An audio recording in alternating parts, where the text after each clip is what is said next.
Ini cukup berdarah-darah ya, dan sebetulnya juga cukup mengejutkan karena sekali lagi kondisi ini sempat kita alami pada pekan lalu begitu ya, pelemahan yang cukup dalam Iya. diikuti juga dengan posisi rupiah yang bahkan hampir menyentuh level 16.000, tapi kemudian sempat ada rebound begitu, sempat ada pembalikan arah, padahal terakhir itu adalah di Senin 23 Oktober begitu, sehingga ekspektasinya bahwa mungkin ini tidak terjadi lagi, tapi rupanya terjadi hari ini lagi. Safira ya. Aku Tapi kaget. mungkin apa yang menjadi perhatian utama dari para pelaku pasar tentunya adalah berkaitan dengan The Fed. Tapi mungkin bisa dijelaskan terlebih dahulu seperti apa, Safira? Iya, terima kasih. Fani, kalau kita lihat memang indeks harga saham gabungan ditutup di zona merah ya di perdagangan sesi satu hari ini hingga ditutup di final level dengan terkoreksi 1,63%. Jadi IHSG ini kembali ke level psikologis 6.600-an. Kalau kita lihat memang nilai transaksi indeks pada sesi satu ini sudah mencapai, kalau kita lihat, sekitaran 3 triliun rupiah begitu ya, dan melibatkan 9 miliar saham yang berpindah tangan sebanyak 471 ribu kali begitu kalau kita lihat. Sebanyak 157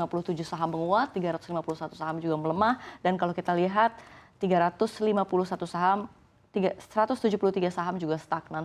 Tapi kalau misalnya kita lihat secara sektoral begitu ya, kalau kita lihat secara sektoral ini ada sektor kesehatan yang menjadi pemberat terbesar IHSG pada perdagangan hari ini, ya ini tadi mencapai 4% lebih begitu ya Iva kalau kita lihat. Jadi IHSG ini ambles meski bursa saham global sebenarnya cenderung menguat pada hari ini. Di Asia Pasifik sendiri tadi yang Syarifah katakan begitu ya, sebagian besar terpantau memang masih menguat. Kalau kita lihat indeks Nikkei 225 masih memimpin, ya ini melejit di 2%. Jadi memang pasar keuangan Indonesia hari ini akan dihujani begitu ya data dan agenda-agenda penting baik dari dalam negeri ataupun juga luar negeri.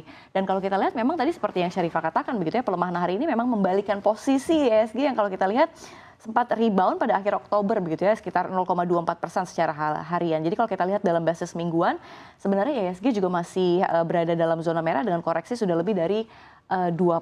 Dan kalau kita lihat Syarifah dari sentimen eksternal begitu ya, tentu saja penantian investor dan pelaku pasar mengenai kebijakan The Fed akan membawa gitu ya, akan terjawab di hari Rabu waktu Amerika Serikat tentunya, artinya di hari Kamis dini hari waktu Indonesia. Jadi pengumuman The Fed ini sangat ditunggu-tunggu pasar global gitu ya, karena besarnya pengaruh kebijakan tersebut kepada pergerakan pasar saham, obligasi dan juga mata uang dunia termasuk juga rupiah yang semakin hari terus tertekan begitu ya. Dan memang pada pertemuan September lalu The Fed juga memutuskan ini untuk menahan suku bunga di level 5,25% hingga 5,5%. Namun Bank Sentral Amerika Serikat tetap memberi sinyal bahwa akan adanya sekali lagi kenaikan suku bunga di tahun ini.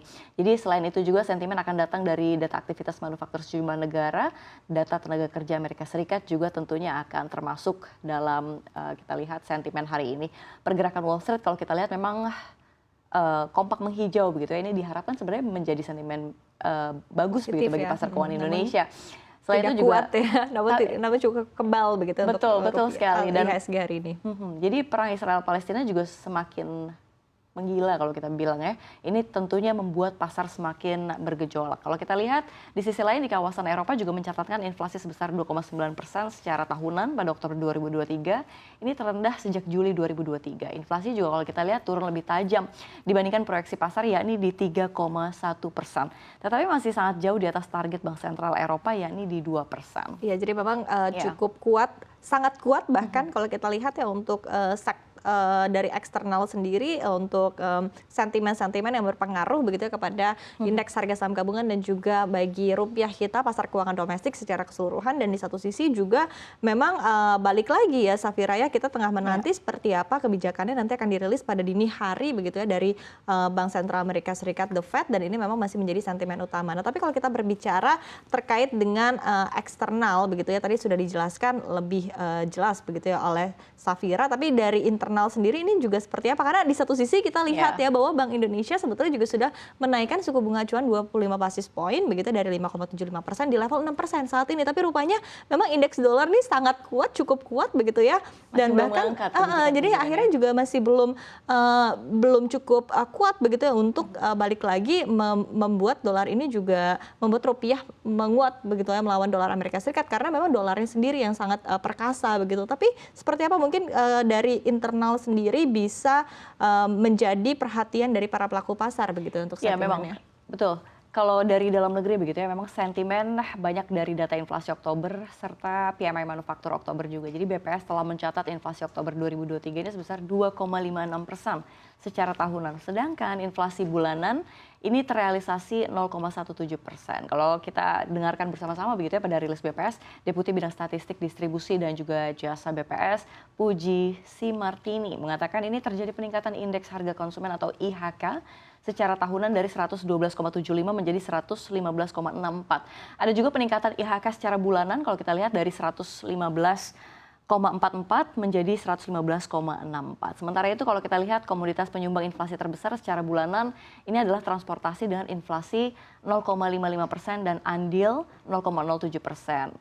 BPS juga merinci nih kalau kita lihat memang tingkat komoditas penyumbang inflasi mantuman terbesar adalah di beras dengan andil inflasi 0,06%, lalu juga ada bensin 0,04%, cabai rawit 0,03% dan tarif angkutan udara 0,02%. Kalau kita melihat S&P juga akan mengumumkan nih aktivitas manufaktur untuk sejumlah negara mulai dari Indonesia hingga Amerika Serikat. Jadi memang Syarifah sebagai catatan untuk periode September 2023 PMI manufaktur Indonesia ini ada di angka 52,3. Indeks jauh lebih rendah dibandingkan pada Agustus 2023 yang tercatat di 53,9.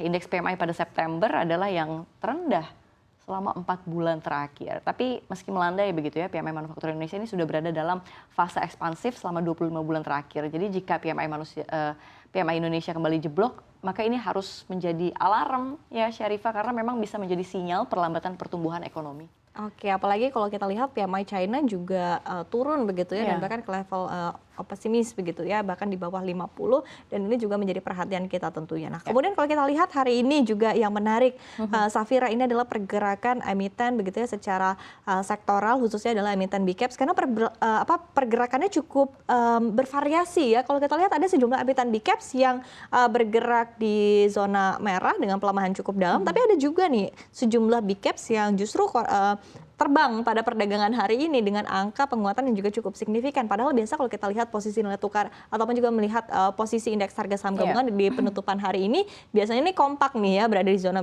zona merah semua. Tapi saat ini justru ada beberapa saham yang melesat begitu ya, seperti adalah TLKM. Seperti apa Safira kalau kita lihat pergerakan secara sektoral? Ya, lagi-lagi itu karena memang jelang pengumuman The Fed. Jadi pasar domestik ini masih wait and see begitu ya. Jadi beberapa sektor perbankan Big Cap seperti yang Anda katakan tadi pada perdagangan hari ini juga kalau kita lihat BBRI terkoreksi 2,62%, BBCA 1,71% di final levelnya, dan kalau kita lihat juga BMRI 0,44%. Selain itu juga sektor telekomunikasi menjadi penopang terbesar pada perdagangan pada perdagangan hari ini. Kalau kita lihat Telkom terapresiasi 3,72%. Ini bagus sekali Syarifah, dan memang kalau kita lihat selanjutnya juga ada sektor industrial. Ini ada Astra International atau ASI yang juga kalau kita lihat ASI juga melesat 0,43%, walaupun di tadi sesi 1 juga cukup signifikan di atas 1% atau 1,73%. Oke, ini kalau kita lihat memang kalau sejumlah emiten termasuk adalah tadi TLKM, ini berkaitan juga begitu dengan laporan kinerja dan juga labanya yang melesat begitu ya, sehingga akhirnya diburu oleh para pelaku pasar dengan penguatan yang juga cukup signifikan pada perdagangan hari ini.